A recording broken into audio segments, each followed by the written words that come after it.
वजीर आजम सर्जरी के लिए ऑपरेशन थिएटर मुंतकिल हुए तो मां ने बेटे के लिए दुआएं शुरू कर दी। वो ऑपरेशन के दौरान मुसलसल तस्बीह पढ़ती रहीं। वजीर आला पंजाब भी वजीर आजम की सेहतयाबी के लिए दुआगो हैं। शहबाज शरीफ कहते हैं नवाज शरीफ उनके बड़े भाई ही नहीं, उनके वालिद की तरह हैं। वजीर आजम की साहबजादी मरियम नवाज ने ट्विटर पैगाम में कहा कि दुआएं रंग ले आईं, ऑपरेशन कामयाब हो गया, अल्लाह शिफा देने वाला है। वफाकी वजीर इत्तलात परवेज रशीद ने वजीर आजम को अमन का सफीर करार दिया। उन्होंने रावलपिंडी में तकरीब से खिताब में कहा कि उनकी सेहतयाबी के लिए पूरी दुनिया दुआगो है।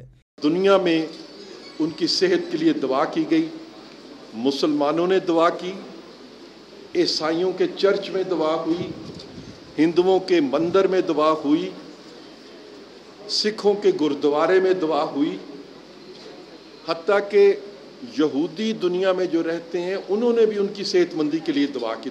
उनका कहना था कि वजीर आजम की सेहत के लिए दुआ करने वालों के शुक्रगुजार हैं। अवाम की दुआओं से नवाज शरीफ जल्द सबके दरमियान होंगे।